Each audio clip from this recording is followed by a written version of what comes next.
E aí, Josimar aqui, seja bem-vindo a esse canal, mais uma transmissão direto aqui do Estúdio Dux, mais um convidado.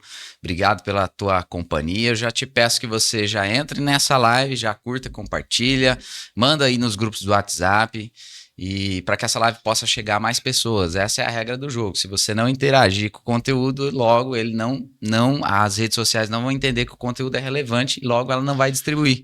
Então é importante que você faça isso, tá? Eu já quero começar te pedindo para que você faça isso. Eu sou o Josimar, você está aqui no Estúdio Dux para mais um episódio desse podcast aqui.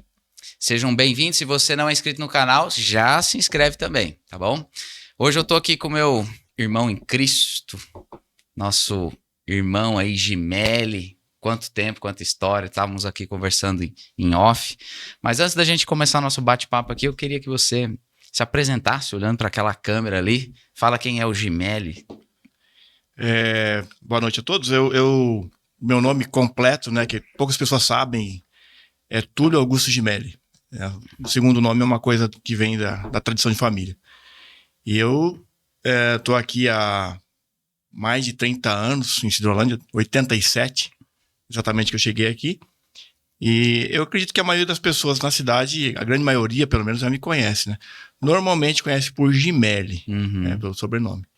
E a gente está aqui junto com o Josimar, que eu conheço literalmente desde que nasceu, né? Para a gente ter um bate-papo aqui e as pessoas nos conhecerem melhor e participar do podcast.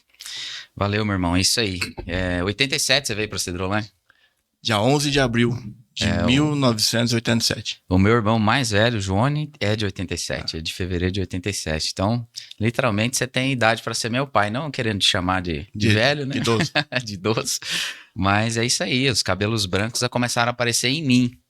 Então. Né? Imagina aí no nosso querido Gimeli. Hoje é mais fácil encontrar os cabelos pretos. É ao contrário. No meio dos brancos. Meu irmão, faz dias que a gente estava nesse negócio de chamo Gimeli, não chamo Gimeli, vai, desencontros daqui e dali. Você teve também uma participação, né, nesse podcast aqui, ele surgiu, eu não sei se você se recorda, mas numa conversa aí que a gente teve, despretensiosa, você lançou ali uma semente ali, né? Uma das pessoas, teve outras pessoas também que sabe, falaram, cara, por que você não investe nisso daí? Por que você não produz conteúdo, né? E você foi uma dessas pessoas que falou, por que você não investe nisso daí? Então eu quero te agradecer também, porque isso está acontecendo também por tua influência.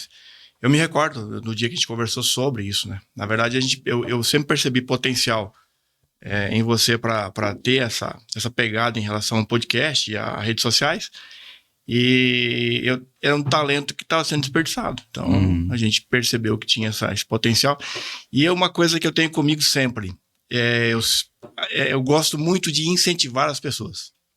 Incentivar no setor que for. Eu gosto de incentivar. Desde um comércio, uma prestação de serviço, ou mesmo o nascimento do teu estúdio, que inicialmente, como você fala, era mais para você produzir conteúdo para você. Para o gasto. Para o gasto. Mas assim, sempre que eu posso incentivar, dar ideias, eu tô pronto para ajudar. E eu lembro da conversa e lembro que eu não imaginava que, quando nós conversamos sobre, que você iria mergulhar e chegar aonde chegou hoje. Quer dizer, foi bem além daquilo que eu imaginei. Então, meu irmão, nem eu imaginava, cara, para ser sincero, eu nunca me imaginei estar fazendo isso, sabe? Porque eu já contei essa história, mas conto de novo. Quando eu comecei a estudar, fazer faculdade e tal, eu estudei para ser dentista, né? Estudei odontologia e tal. Nunca passou pela minha cabeça estar produzindo vídeos, produzindo conteúdos para rede social. Mas, assim, eu creio que isso aqui é um chamado da parte de Deus, né? Eu tinha, assim, comigo, que para eu crescer na vida, para eu falar do reino do Senhor, eu precisaria sair de Sidrolândia. Era uma coisa que eu tinha na minha cabeça, né? E aí um belo dia eu tive assim um insight, assim, eu falo que é as cristocidências, né? O Espírito Santo ali falando bem forte ao meu coração, ele falou assim, eu senti da parte de Deus de que, cara, o que te faz pensar que você vai dar fruto se você não tá dando fruto onde você tá? E aí me veio o desejo assim, cara, como que eu posso servir o reino? Como que eu posso falar do amor de Cristo com o que eu tenho? Que nós estávamos falando aqui em off, né? Começar com aquilo que você tem, com as ferramentas que você tem. Então tinha sala, aí várias pessoas, você foi uma delas que falou, pô, investe isso aí, cara, mexe com isso daí. O Matheus também, eu acho que você conhece o Matheus o aviador? Rebeschini. Matheus Rebeschini, exatamente. Foi uma das pessoas também que falou, cara, investe isso daí. Ele estava com um projeto paralelo lá também, pessoal, de produção de conteúdo. Ele me comentou também, falei, cara, assim, tem alguma coisa acontecendo aqui, né? Porque surgiu o despertar, pessoas começaram a dar esse incentivo aí que você falou. E aí eu falei, vou montar esse estúdio aí, vamos ver como é que vai ser. E de lá para cá, realmente, a gente tem trazido pessoas aqui e o estúdio tem uma máxima, assim, se não for para agregar, eu prefiro não fechar contrato com ninguém, não tenho interesse, porque o conteúdo que é produzido aqui, eu tenho um cuidado assim de ser um selo, vamos dizer assim, um selo de qualidade, né? Se tiver alguma coisa sendo produzida aqui, tem que ser alguma coisa que vai edificar, seja espiritualmente ou, como eu sou da saúde, eu tenho essa veia de produzir conteúdos voltados para a saúde, e eu não me via fazendo isso, mas eu tô aqui estou. Na verdade, essa ideia que você tinha de que eu quero servir o reino, mas eu acho que não é aqui, normalmente acontece com todos aqueles que têm um chamado, né? E sempre na ideia de, olha, eu quero servir, mas ainda falta alguma coisa. Sempre a gente tem essa sensação. É essa sensação. E na verdade não é para você servir onde você está com aquilo que você tem, né? As ferramentas que Deus te dá, a palavra, graças a Deus a gente tem acesso aqui no nosso país, que é um país livre para você poder... E fácil acesso. Acesso. E pessoas precisando tem em todos os lugares, né? Então essa falsa sensação de que eu quero servir um dia em algum lugar é normal que aconteça, mas não precisa, né? Você tem ferramentas para daqui evangelizar o mundo. Isso é bem verdade, cara. Eu faço ali, todas as manhãs eu criei um hábito, foi intencional, o hábito de fazer a leitura bíblica pela manhã. E aí, como era um hábito que eu queria instalar na minha vida, eu fiz um compromisso público, eu falei que ia fazer. Porque daí, se você não fizer, você fica como mentiroso, né? Então, eu chamei uma pressão para mim, e isso já tem aí uns 2 anos que eu faço todos os dias pela manhã, de segunda a sexta-feira, né? Eu faço a leitura bíblica ali. E eu percebi algo, cara. A gente tem uma sensação de que parece que aquilo que você vai falar é uma coisa óbvia. Eles falam assim, pô, mas quem que vai querer assistir isso daqui? Porque isso aqui é o óbvio. O arroz com feijão do cristão é ler a Bíblia, é orar, é louvar, é adorar. E a gente acha que pra gente é algo tão simples. E eu percebi que fazendo esses devocionais pela manhã, começou a vir os feedbacks negativos, né? De pessoa metendo pau também em você. Mas vem um feedback positivo das pessoas falar, cara, o jeito que você fala da palavra é simples, é compreensível até para uma criança.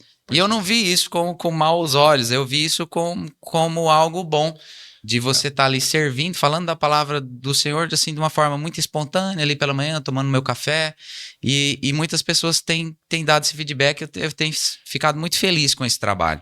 As pessoas pensam que para ser correto ou ser bom, tem que ser complicado. E na verdade não é. Jesus, ele sempre ensinou com muita simplicidade, né? Ele usou aquilo que ele tinha na frente, olhava para a natureza e para as coisas do dia a dia e de forma simples ensinava. É que nós seres humanos do século XXI, vamos dizer assim, a gente acha que para ser uma coisa que vai nos edificar tem que ser uma coisa teologicamente complexa e explicada de uma forma simples para eu poder entender. Quando na verdade o trabalho da palavra, quanto mais simples, melhor, né? Mais eficaz também. Mais eficaz, porque o compromisso de fazer a pessoa entender ou se converter ou se entregar não é nosso, né? A Bíblia fala o semeador saiu a semear e ele foi semeando, né? E aí o solo, o compromisso do solo não é dele, é de Deus, do Espírito Santo. Ele é quem vai fazer o trabalho de convencimento. Eu costumava dizer há um tempo atrás que as pessoas falam, eu vou estudar a Bíblia. E é um erro muito grande você falar que vai estudar a Bíblia. Eu digo assim, que quando você está em contato com a Bíblia, você está sendo estudado por ela, né? Porque é ali que você vai perceber onde você está acertando ou não na tua vida, né? E ela é a nossa bússola, né? E o pessoal fala, eu vou estudar a Bíblia para ensinar. Peraí, eu preciso estudar para eu ser ensinado.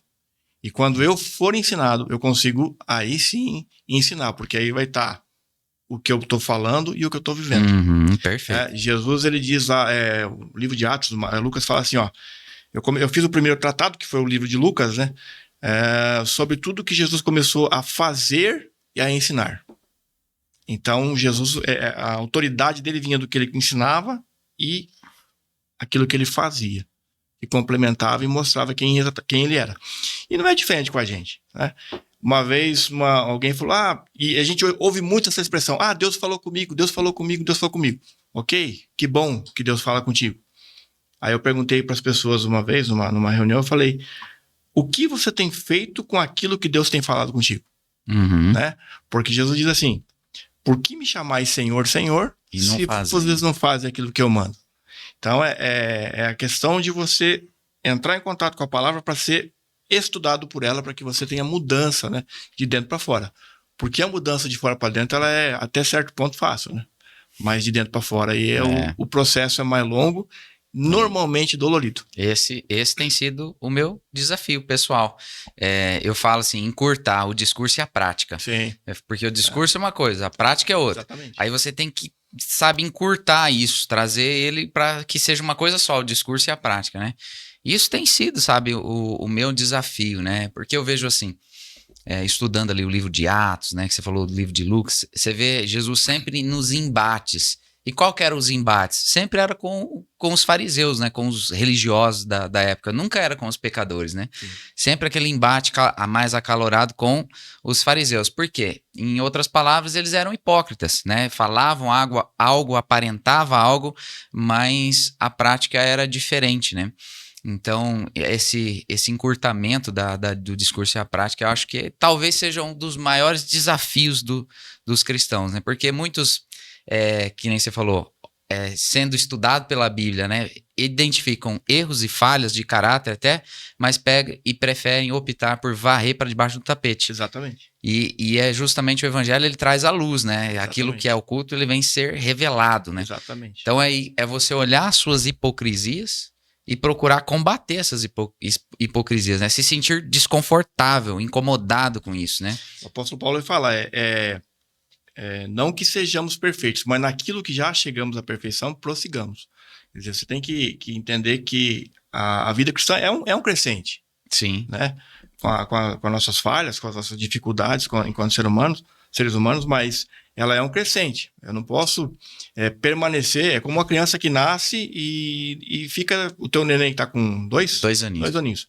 Se ele tivesse ainda com o tamanho de quando nasceu, quer dizer, não prosperou, alguma coisa estaria errada, né? Então, o que se espera da vida cristã é essa, que haja um crescimento, que haja... Agora, também isso passa muito pelo meu envolvimento com o Senhor da palavra. Se não tiver, aí o raquitismo vem, né? A pessoa não cresce.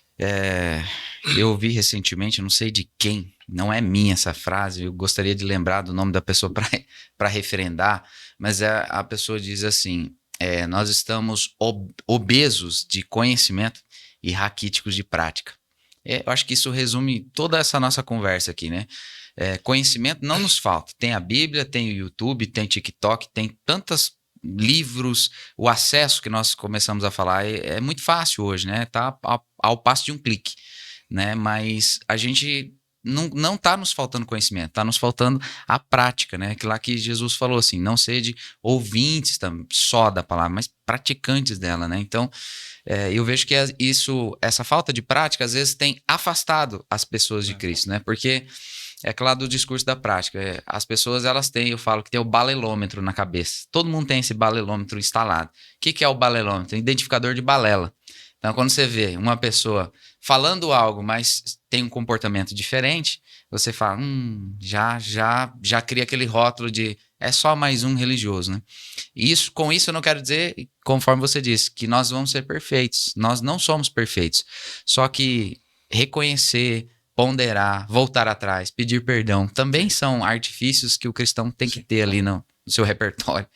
Dentro de uma reflexão que eu faço com o tempo de estrada, né? Porque em 88 eu conheci a palavra e num culto assim, despretensioso que eu fui, até Fala sobre isso. Meio contra a vontade, né? Meio contra a vontade. Eu fui num culto convidado por alguém e nunca tinha entrado numa igreja com essa perspectiva. E aí fui lá, despretensiosamente, fiquei ouvindo a palavra. O vaso na mão do oleiro. Uhum. E aí, aquela pregação, dali pra frente, eu percebi que eu precisava do oleiro. E aí não me apartei mais da palavra, né? E eu costumo dizer o seguinte, que Jesus, ele veio com o propósito de nos levar para o céu, nos dar a vida eterna. Mas ele tem dois viés, o de nos levar para a vida eterna e de nos ensinar a viver esse tempo presente agora. Sim. Né? E parece-me que as pessoas buscam muito Deus e Jesus para solucionar só os problemas momentâneos, né? Aqui agora, né? E eu costumo dizer assim, a Bíblia fala, né? Quando você olha para uma pessoa miserável, que você considera miserável, vamos imaginar lá uma pessoa jogada no vício, na calçada, enfim. Você fala, não, é uma pessoa miserável. Aí ele fala, aquele que confia em Jesus só para essa vida aqui é mais miserável que aquele que você considera miserável. Então, eu digo assim, a Bíblia tem dois viés. Tem a vida eterna, que é o propósito de nos levar para a eternidade, e também tem o de nos ensinar para viver o tempo presente de uma maneira que glorifique aquele que nos salvou. Então, e com relação ao tempo que eu me converti, foi em 88, que eu estava te falando, uma pregação do Audi, não sei se você conheceu o Audi. Lembro. Das antigas também. Sim. Pregando, e depois daquilo não me apartei mais. Aí, foi no estudos bíblicos, assim? Não, foi no culto, lá na Segunda Igreja Batista hoje. Sim. Era Monte Sinai na época. E ele pregou, tinha pouca gente, era uma quarta-feira, e dali pra frente eu não consegui mais me apartar de estar ouvindo e estudando. Depois eu fiz teologia um tempo. Eu brinco muito, eu falo, eu sou um quarto pastor. Porque eu fiz 4 anos do seminário, eu fiz 1 ano. Então, um quarto de pastor eu sou. Cumprido. 25%. E sempre estudando e buscando me aprofundar no conhecimento, mas sabendo que tem muito chão pela frente, que eu preciso muito mais de Deus em mim para que haja muito mais mudança para a glória dele. Sim. Quando eu olho assim para os discípulos, eu tinha também, quando eu comecei a fazer as lives lá atrás, falar das coisas do reino, eu me autocobrava demasiadamente, né? Não, quem sou eu para falar de Cristo? Minha área de formação é outra, né? Você falou do curso de teologia, 25% aí de pastor. Mas aí quando eu olho para os discípulos, qual que é o curso de teologia que Pedro fez? Qual que é o curso de teologia que os discípulos fizeram, né? Simplesmente o Senhor não nos chamou para sermos teólogos, né? O Senhor nos chamou para sermos o quê? Testemunhas dele. Tá lá em Atos 1, vai falar, e vocês serão minhas testemunhas, né? Em Jerusalém, em todos os confins da terra. Então, tirou um fardo das minhas costas, um saco de cimento. Por quê? Porque testemunha fala do quê? Do que viu e ouviu. Só você testemunha das suas experiências, né? Então aí ficou mais leve, ficou mais fluido, eu comecei a me sentir mais à vontade para falar dessas coisas do reino, porque eu comecei a observar que Pedro era lá, talvez, eu vou dizer que, assim, por minha conta, né, é o discípulo mais destacado de Cristo, com certeza. Dos 12, né? Dos 12 ali, Pedro é o mais atuante, talvez o líder ali dos discípulos. E quem mais errou também, né? Quem mais errou também, Alguém disse outro dia para mim assim, falou, olha, quem não faz nada não erra. E quem não erra é promovido. É interessante, porque ele errou bastante, mas errou tentando acertar, né? Sim. E na verdade, assim, apesar de todos os erros, Jesus, ele foi bem assim, com relação a Pedro no mar ali, quando ele volta, segunda vez. Primeiro, ele negou Jesus na fogueira. E Jesus chama ele para perdoar também numa fogueira, na beira da praia, né? E aí Jesus insistiu com ele, falou, você me ama? Eu te amo. Você me ama 3 vezes. Se alguém te faz a mesma pergunta 3 vezes, você acaba se incomodando. Aí até que ele entendeu que o que Jesus queria dele é que realmente ele mostrasse o amor que ele tinha por Jesus dali para frente fazendo aquilo que Jesus chamou ele lá atrás, perto das redes. Pescador de homens. Pescador de homens.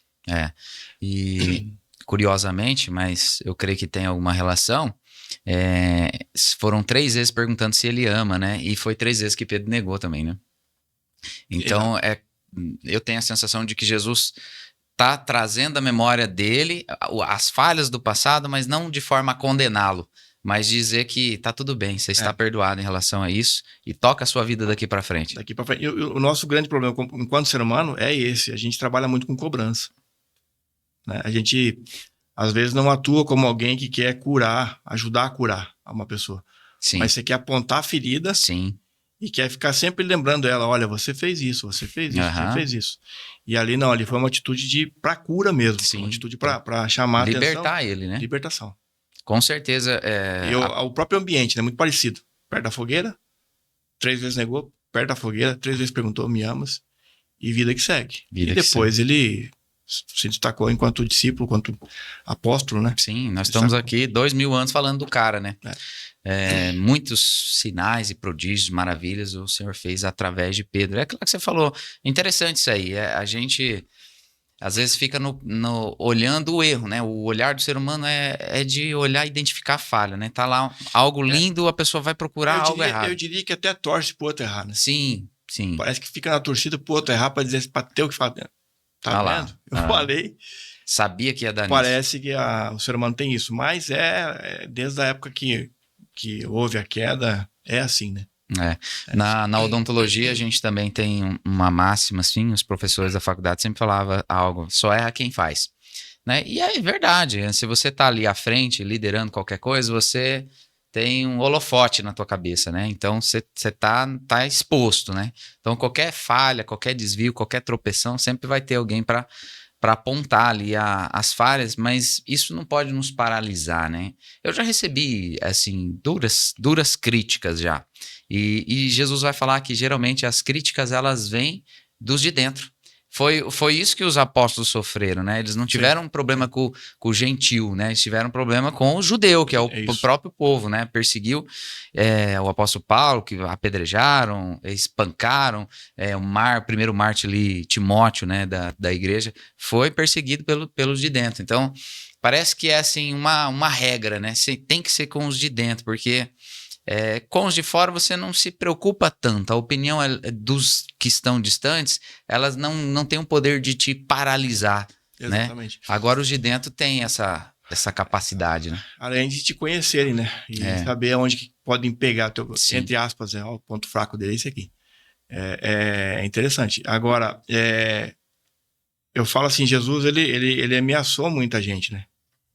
Como assim ameaçou?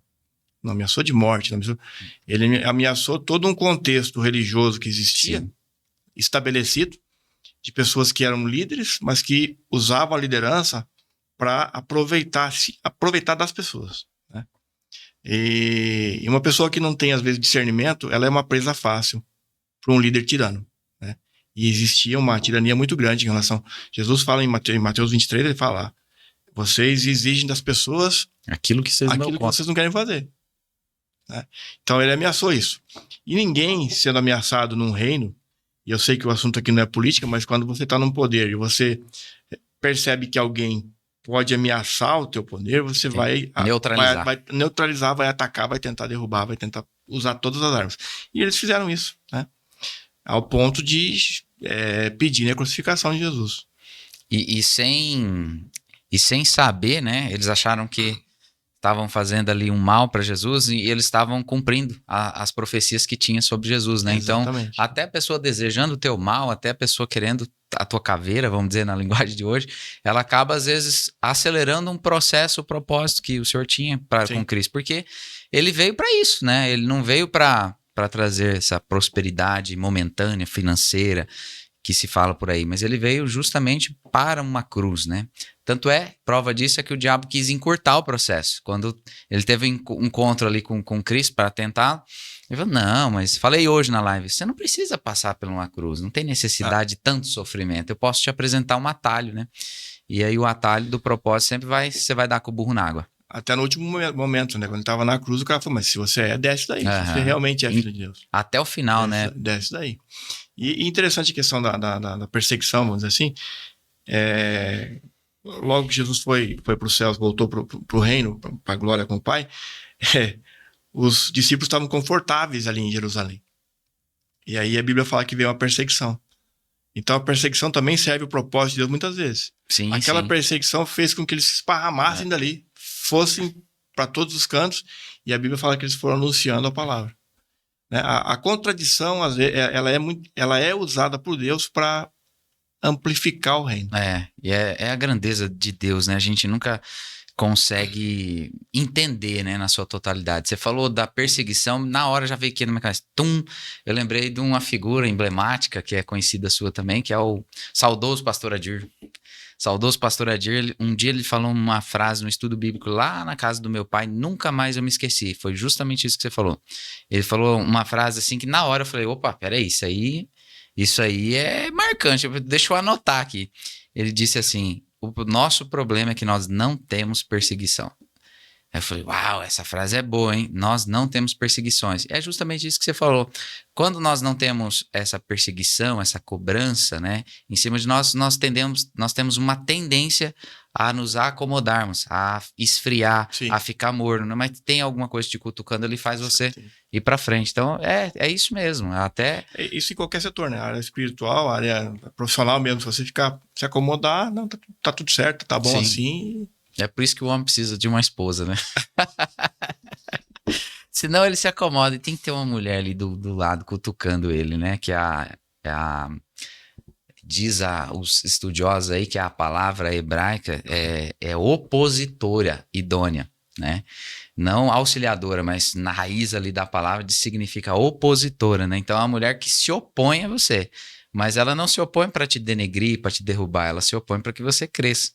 Porque muitas vezes... É o contraponto, né? É o contraponto. É o complemento, quer dizer, melhor que sejam dois do que um. Sim, porque assim, os aplausos e os elogios, às vezes, é o bajulador que vai dizer em Provérbios, né? As pessoas se cercam de bajuladores, isso não traz crescimento nenhum, né?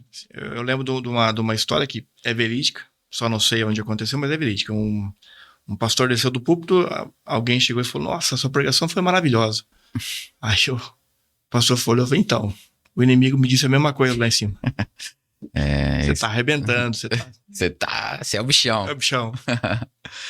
Ô, Gimédio, vamos rodar aqui a nossa prosa. A gente já entrou nesse assunto aí, foi muito bom, mas eu tinha preparado um roteiro diferente aqui, mas por isso que eu gosto de deixar, quando aberto. Você me mandou, aberto, quando você me mandou o WhatsApp, nós vamos falar do quê? Não sei, meu, nós vamos conversar alguma coisa, liga a câmera aí, eu acho que essa espontaneidade, né, pra gente fechar esse assunto aí do que nós estávamos falando, de Jesus e do seu reino e da mensagem, Jesus era muito espontâneo também, né, a Bíblia não nos fala que ele pegava um papel, uma caneta e fala assim, ó, eu tô lá em Cafarnaum, eu vou precisar fazer o discurso assim, assim, assado, eu vou falar esse texto, vou citar esse profeta. Jesus ia para aquele lugar, sentia a necessidade daquele povo ali, as demandas que iam chegando, e ele ia ali falando de forma muito espontânea.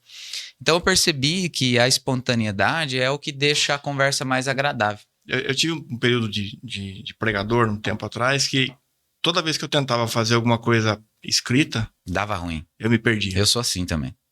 Eu tinha que falar, olha, vou pegar um tema, um assunto e vou discorrer sobre ele. E aí, fluía. Agora, quando eu falava assim, vou preparar aqui, esquematizar assim, aqui eu sempre me perdia. Quando eu não perdi o papel. É porque você acaba engessando ali o Espírito Santo, né? E o Espírito Santo, ele tem que fluir, né? Então, para mim funciona muito bem. Eu tenho um roteiro mais ou menos, vai ser esse assunto, tal, já tem mais ou menos os textos que a gente vai citar ali, mas se eu ficar cuidando algo ali, um roteirinho ali, eu sempre me perco também, sempre dá ruim. Mas vamos lá, meu irmão, me fala da tua chegada em Sidrolândia, lá em 88, né? 87. Como é que foi essa tua chegada pra cá? Como é que você caiu em Sidrolândia? Em Sidrolândia. Eu estava no Rio Grande do Sul, porque eu sou natural de Iraí, e a tua mãe brinca muito com relação a Iraí, né? E daí, com relação ao surf, e o pessoal brincava quando eu cheguei aqui também. Falava assim, aqui tem mais gaúcho que gente. É, tem bastante gaúcho mesmo. E eu tava desempregado na época lá. E lá a disputa por mercado é bem maior, né? Que aqui, que era aqui. E hoje ainda lá é muito complicado, porque, enfim. E eu tenho, para quem não sabe, o saudoso Chiro Velho Santão, e agora, mais recentemente, minha tia também que faleceu, né? A tia Cilê é irmã da minha mãe. E ela tava viajando, visitando minha avó lá em Iraí. E aí eu falei, olha, tia, eu tô precisando sair, arrumar um lugar para trabalhar e tal. Ela falou, peraí, deixa eu falar com teu tio. Ela ligou pro tio aqui em Cidrolândia e conversou com ele. Ele falou, tem o Tuxa, que era o Roberto. Ele tem um escritório e precisa de alguém da área. E eu tinha acabado de me formar técnico em contabilidade. E aí, arrumei um dinheiro emprestado, vendi uma jaqueta e coisa e tal, e vim pra cá. Não, é fato isso, assim. E vim pra cá e aqui cheguei em 11 de abril de 87, lá em Campo Grande. Ele tava lá, o meu tio, esperando a gente com Opala. E eu saí de uma cidade de 8 mil habitantes pra cair numa cidade que nem Campo Grande. Você imagina como é que é um matuto chegar numa cidade grande assim. Tava amanhecendo o dia, nós chegamos lá, ele nos apanhou e eu vim pra cá. E aí, dia 13 de abril de 87, uma segunda-feira, eu comecei a trabalhar aqui com o Tuxa, o Roberto Luizílio, no escritório dele. E trabalhei com ele na área de contabilidade até final de 91. Trabalhei com ele e na época daí, por questões assim, conversamos e tal, e eu entendi que era melhor sair do escritório e abrir o escritório final de 91. Abri o escritório que, graças a Deus, até hoje. Até os dias atuais. Até os dias atuais. Eu brinco muito assim, o pessoal que tá entrando hoje na faculdade e no ramo de contabilidade, tem quase tudo pronto, né? O sistema faz quase tudo hoje. Sim. Então, a automação é muito forte. E eu peguei uma época em que você escriturava a nota fiscal uma a uma com caneta. Ninguém tem noção do que você tá falando aí nos dias atuais, né? Ninguém tem noção. Eu ainda tenho alguns livros lá guardados, da época, né? Em que você fazia. Agora você imagina pegar uma empresa grande, um posto de combustível que tem lá mais de 1000 notas, e você lançar uma a uma a caneta, e ir somando página a página para chegar no final, fazer um levantamento, apuração de tributos. Isso, e aí, isso é uma empresa, né? Fora as outras. Fora as outras. E aí você datilografava as guias na época, né? Explica aí pro pessoal o que é então, datilografar. Para mim, eu acho... alguém disse que olhou para uma máquina, uma criança olhou para uma máquina de escrever e ficou assim olhando, aí o pai dela falou, o que tá acontecendo? Ela falou, não, onde é que é o enter aqui? da máquina de escrever. E eu sou um cara que quem souber o que eu tô falando também é meio velho já. Quem fez curso de datilografia pelo Senac, eu fiz. Então, assim, era uma máquina de escrever que lembrava um computador, lógico que não nada a ver, né? Mas lembrava, porque facilitava algumas atividades. E aí você pegava uma guia, por exemplo, uma guia de DARF da Receita Federal, você tinha que colocar carbonado, tá? 2 vias. Colocava na máquina de escrever. E sem sonhar em errar e bater a tecla errada. Se você batesse a tecla errada, você tinha que refazer o trabalho, né? Depois, eu até tenho a máquina até hoje, uma Tecni 3 Olivetti, que eu tenho lá, que era elétrica. Então, essa máquina elétrica, ela tinha, se fosse numa via só o trabalho, tinha um corretivo. Não sei se você... essa eu não lembro, não. Essa aí já é mais moderna, né? É mais moderna. Ela tinha um chamado Errorex, era uma fitinha branca. O Errorex, aquele normal, você conhece. Sim. Então, era uma fita branca que quando você errava, você voltava a tecla e ela batia em cima com a mesma letra e marcava... Corrigia. Corrigia. Então, assim, se fosse em 2 vias, não tinha como, porque é o carbono. Aí lascou. Então, assim, eu digo assim, ó, uma RAIS, por exemplo, que o pessoal faz hoje no sistema eletrônico, ela era grande, então, assim, não cabia na máquina de escrever. Aí você tinha que dobrar ela para colocar, datilografar um lado, depois dobrar do outro lado e colocar para poder datilografar o restante. Então, foi a época da pedra lascada mesmo, é antigo. As pessoas não têm essa noção. E aí, trabalhei com ele até 91, depois eu abri o escritório, e daí, graças a Deus, foi alinhando.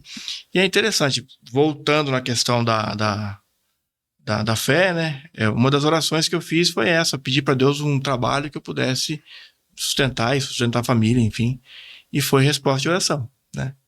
Inclusive, através do áudio mesmo, uma oração, ele falou, olha, Deus está te abrindo um espaço e aquilo que Deus abre, ninguém fecha. E o que ele fecha, ninguém abre. E com a graça de Deus, estamos até hoje na contabilidade. Porém, eu não me acomodei assim, sabe? Tipo, lá atrás, o Tuxi, ele foi o primeiro computador que comprou esse nome, foi ele. Vocês também nem sabem como é que funcionava. Você tinha que carregar um disquete.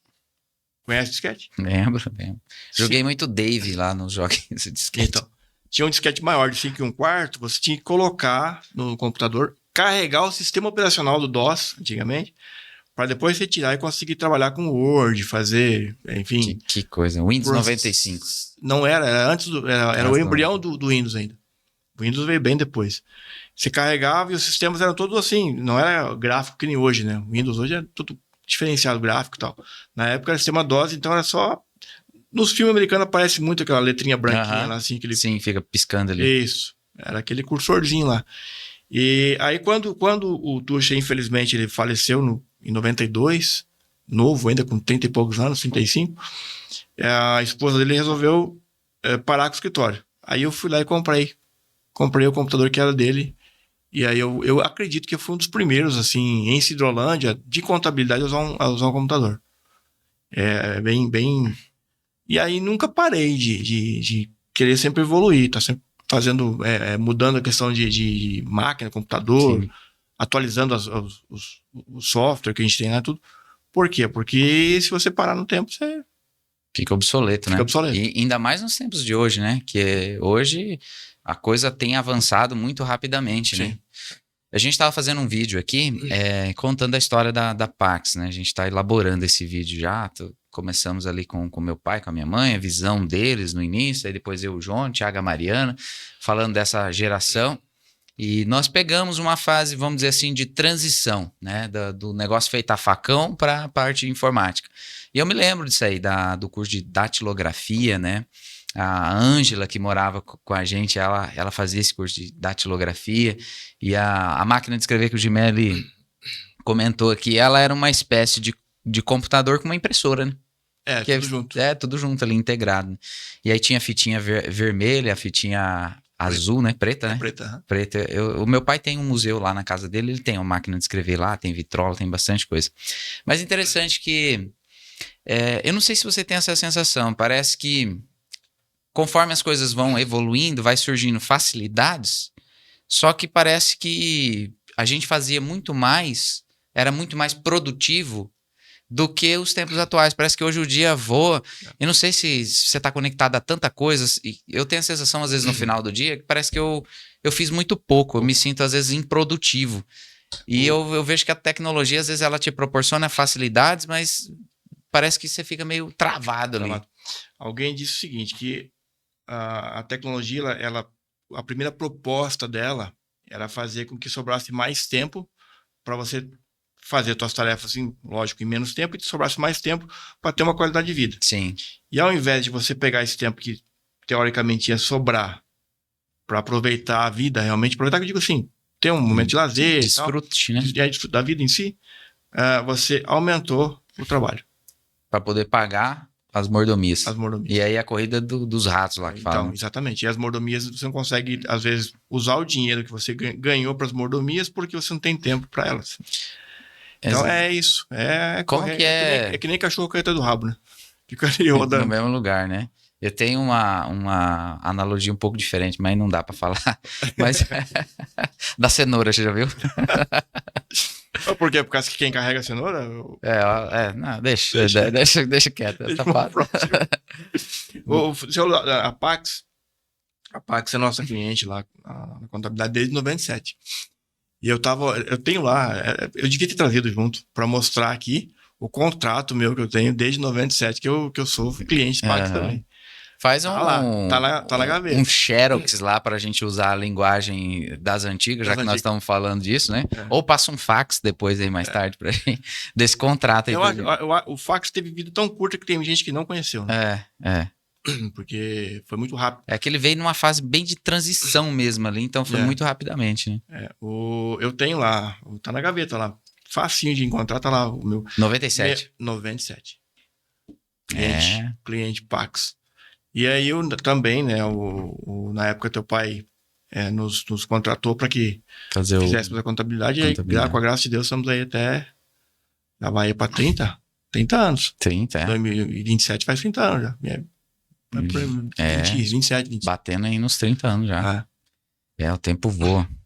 Meu irmão, outra coisa também, ainda nesse assunto aí de tempos antigos, tempos modernos, né? Eu tenho a sensação também que a tecnologia tem nos deixado um pouco burro. Eu vou falar só de mim, que daí fica mais fácil, né? A gente... esses dias eu fiz uma live aqui com um menino chamado Gabriel. Rapaz, é um menino sensacional. Ele decora textos bíblicos assim, cara, é uma coisa impressionante. E eu falo assim que hoje você fica meio acomodado, tão acomodado com a tecnologia, porque você sabe assim, eu sei o texto, mas não sei o endereço. Eu vou lá no Google, digito lá, ele já vai te mostrar onde está. Então, você tem aquela facilidade, entre aspas, que te deixa acomodado e deixa preguiçoso na questão de pensar. Né? Então, você tem essa sensação também? Que a gente às vezes fica tão relaxado que você fica preguiçoso mentalmente, você não memoriza, não guarda mais as coisas, né? Eu lembro meu pai, às vezes ele ia fazer uma viagem, cara, era sempre muito estressante fazer viagens para lugares desconhecidos, porque você tinha que fazer um mapa. E realmente se você não tiver algo... Não tinha GPS, né? Não tinha Waze, né? Não tinha essas coisas. Então ele fazia o mapa ali, daí ele vou chegar na cidade mais próxima, vou no posto de gasolina, vou perguntar ali pro frentista, e sempre errava a saída, aí ficava rodando lá e tal. Então, mas assim, hoje você não se preocupa, eu vou sair e coloco no GPS, ele vai te mandar para o lugar certeiro, então você não precisa ter essa preocupação de memorizar. Então eu vejo que a tecnologia também, nesse sentido, ela não é tão boa, porque ela nos deixa mais acomodados e mais preguiçosos, né? Só tem que tomar cuidado às vezes, né? Porque a gente estava em Santos uma vez e usou nosso querido GPS e ele ensinou o caminho mais curto. Mas passava nos lugares meio esquisito. Teve gente que perdeu a vida por causa disso também. Entrar em quebrada. Mas a sensação é essa. Eu acho que também a sensação de que o tempo passa mais rápido, ele também tem a ver com a tecnologia. Sim. Tudo muito instantâneo. E outra coisa, as pessoas são mais ansiosas, porque elas querem tudo para agora. Impacientes, né? Para agora. Não pode ser para daqui a um minuto, tem que ser agora. Em tudo, né? Sim. Então, eu acho que... E as gerações estão vindo aí cada vez mais aceleradas, sim. Eu acho. Então... eu creio que para o futuro nós vamos ter muitas pessoas sofrendo com ansiedade bem grave. Nós já temos isso, né? Os números mostram aí, principalmente pós-pandemia, o número de pessoas com transtornos, né, psicológicos, com ansiedade, depressão, uso de medicação para poder dormir, né, aumentou assim drasticamente, né? Então eu vejo que realmente, cara, é uma coisa a se atentar. Esse tal de tecnologia nos traz muitos benefícios, mas eu comparo assim, é igual uma arma de fogo, pra gente entrar num assunto bem polêmico, né? A arma de fogo na mão do bandido, ela é ruim. Na mão do policial, teoricamente, é pra ser boa, né? Então, é uma ferramenta que se você não souber usar ela, é perigoso, né? E eu falo assim, eu, adulto, uma pessoa madura, pelo menos eu me considero alguém maduro, eu às vezes eu me perco. Ali tô vendo uma coisa que é uma coisa boa, é um informativo, só que daquele informativo você vai para outro informativo. Uma vez eu vi, não sei quem falou isso, que hoje uma criança de 7 anos de idade, ela tem mais informação do que o imperador romano tinha lá atrás. Olha só que discrepância. Tô falando de uma criança de 7 anos de idade com um imperador que tomava conta de um império romano. Então, olha só como nós somos bombardeados com informações, né? E isso tá chegando a fatura aí, a gente tá vendo que... Na verdade, assim, apesar de ter 55 anos, a minha esposa, meu amor, que tá aqui comigo, me acompanhando, eu aprendi muito com ela. Assim, quando nós nos conhecemos há 3 anos e poucos atrás, eu era quase que viciado em tecnologia, na questão de rede social. Sim. Né? E o contraponto é que ela usava só estritamente o necessário. O profissional e o pessoal também, para família, filhos, etc. O básico. E fora isso, ela não usava. E ela começou a dar uns toques, né? não foi bem uma oposição, mas foi uns toques. Olha, a gente pode aproveitar mais o tempo junto, né? E a tecnologia, ela atrapalha isso. Sim, afasta. E aí eu consegui controlar um pouco. Apesar dos 55 anos de idade, eu era muito... Se você pegar meu Facebook, meu Instagram de um tempo atrás, você vai ver quanta postagem. Era 3, 4, 5, 10 postagens por dia. Sim. Era uma frase, era um vídeo, sabe? Muito conectado, né? Demais. Eu era um consumidor muito... E eu creio que se eu não tivesse dado uma pausa, graças também a ela por ter dado estoque, eu estaria hoje sofrendo com algum problema de algum transtorno. Sim, com certeza. Se bem que um pouquinho a gente sempre tem, né? De louco. Eu fiz um curso uma vez de psicanálise com a... foi até aqui. Foi aqui. Parece que foi aqui que foi cedido uma sala. A gente fez um curso. E a nossa palestrante falou o seguinte: se tudo deu certo, nós somos neuróticos, né? Não somos psicopatas, não somos... Vamos torcer por isso. Torcer por isso. Então, um pouquinho a gente sempre tem, mas assim, eu creio que se eu não tivesse parado um pouco, dado uma pausa, eu estaria hoje sofrendo com um problema. Como mal faz, né? Você falou da palavra consumidor, né? Eu também já fui muito consumidor, hoje já reduzi bastante, mas há um perigo aqui. Quando eu estou trabalhando muito com rede social e eu fico muito antenado no que está acontecendo, no que está na atualidade, qual que é o assunto do momento. Então, eu passei a ser fornecedor de conteúdo, porque também é uma indignação que eu tinha, assim, porque eu era daquele, assim, da crítica que nós estávamos falando no início. Esse conteúdo é uma bosta, esse conteúdo é lixo, mas e aí eu? Tô só consumindo e não tô produzindo. Mas aí você falou no começo, você se propõe a fazer um negócio diferente. Sim. Né? Então, assim, tudo aquilo que é bom e que edifica, né? Seja na área profissional, espiritual, enfim, ou pessoal, tudo aquilo que é bom e que edifica e vai ajudar alguém é importante. Então, não há problema em você usar, aí não é gastar, é usar o tempo fazendo alguma coisa que vai fazer bem para alguém. Agora, quando você faz pura e simplesmente por prazer, aí é complicado. Só pelo prazer de falar, não, eu passo 10, 12, 15 horas na rede social. Né? Sim. E normalmente consumindo coisas que nem tudo que você consome ali é bom. Né? Não estou falando de pornografia, nada disso, mas falando do próprio conteúdo. Às vezes não te leva a agrega nada. Não agrega nada. Né? Não, e eu vou dizer além. Às vezes o conteúdo é bom, só que é muita informação. Se eu te perguntar depois de 12 horas aí de Instagram, o que você viu de tanto conteúdo? Você vai ter dificuldade para lembrar de tudo aquilo que você consumiu durante o dia. Então, às vezes o conteúdo é bom, mas você não grava, você não registra, só vai te deixar ansioso. Né? Agitado, porque é muita informação e com certeza isso não traz benefício, porque a gente não foi programado para receber tanta essa carga, né, de informações. Mas tem uma frase que eu me lembrei agora dela, Gimélia, fala assim, ó: o problema não é o barulho dos maus, mas o silêncio dos bons. Né? Então, eu ficava vendo a produção de coisas assim, que eu falava, pô, mas que caca, né? E só que assim, não me propunha a fazer algo, o contraponto que você falou, né? De fazer algo diferente, algo que agregue na vida das pessoas. Então,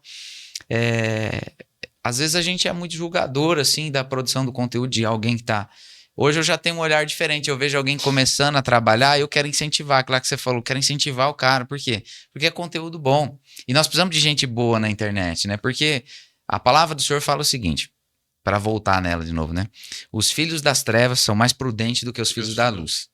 Né? Então, e eles estão usando essa ferramenta, pornografia que você citou, tudo que é tipo de conteúdo que vai deturpar ali a família nuclear, né? A base de uma sociedade sadia. Então tem tanta coisa, tanto conteúdo porcaria sendo produzido, e aí às vezes alguém que se levanta para produzir alguma coisa bacana, você vai lá e taca pedra no cara. As próprias fake news, né? Que influenciam pro lado errado muitas vezes. E as pessoas têm dificuldade de ter discernimento para saber se realmente aquilo é verdade ou não. E acabam embarcando em coisas que não são verdadeiras e acreditando, tomando por verdade. Sim. E isso acaba prejudicando até a sociedade como um todo. Né? Então é discernimento. Acho que tem que buscar discernimento para conseguir separar o trigo do joio, né? Naquilo que você consome enquanto rede social. Eu tenho feito assim, eu fiz um limpa nas minhas redes sociais. Eu deixei de seguir muitas pessoas, apesar de ser pessoas que têm muito a contribuir, mas é muita informação. Aí eu tô meio que selecionando aquilo que é o meu interesse no momento, e aí eu tenho seguido as pessoas que vão contribuir para o meu projeto agora inicial. O medo que as pessoas têm muitas vezes é falar assim, mas se eu não fizer o que todo mundo está fazendo, eu vou ser esquecido, eu vou ser deixado de lado. Mas às vezes ser esquecido, deixar de lado é importante também. Para você poder viver a tua vida. Porque senão a gente acaba vivendo pelo que os outros projetam da gente. Sim. Né? A partir da rede social. As pessoas têm que, às vezes, criar... Não, que nem você fala, eu vou criar um conteúdo que é útil.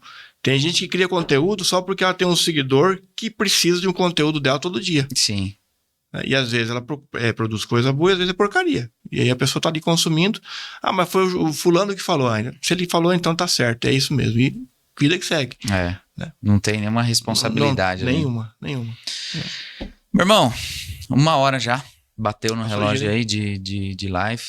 Quero te agradecer mais uma vez pela tua disponibilidade de tempo de estar aqui, né? Falando tempo de qualidade, nós estamos aqui falando de coisas que edificam. Com certeza tem pessoas ali que estão nos acompanhando. Essa live não tem fronteira. Eu já recebi, às vezes, comentários de pessoas que moram lá na Itália, que assistiram uma live minha, a rede social indicou lá, o algoritmo das redes sociais trabalhou em meu favor. A pessoa está lá, brasileiros que moram lá na Itália. Então, assim, o tal do ID, né, que Cris falou, hoje ficou muito mais fácil esse ID, né? Porque nós estamos aqui conversando aqui de coisas que edificam, vai chegar em alguém, sei lá na onde, né? Então, quero te agradecer pela essa disponibilidade de vir aqui, da gente bater esse papo, te agradecer pelo incentivo que você me deu lá atrás também. Que Deus abençoe sua vida, que você prospere em todos os seus propósitos, seus planos. Amém. E suas considerações finais, irmão. A minha gratidão pelo convite. Me senti privilegiado, porque, como você falou, no embrião lá atrás eu também estava participando, né, dando a ideia e incentivando. E creio que vai crescer e vai crescer muito esse trabalho que você faz aqui. Te agradeço pela oportunidade e agradeço a minha esposa, Suma Estela, que está ali sentadinha. Só nos ouvindo. O Gimelli é um romântico do século XXI. Inveterado. Um romântico inveterado. Meu irmão, muito obrigado. Valeu, irmão. Obrigado. Quero te agradecer que vocês que esteve aí na live até o fim. Não sai sem dar o like. Você tem que pagar o garçom. Os 10% do garçom é você apertar o like aí, curtir, compartilhar para que essa live possa chegar a mais pessoas. Te agradeço você, meu irmão. Ficamos por aqui. Um grande abraço e até uma próxima. Fui. Tchau.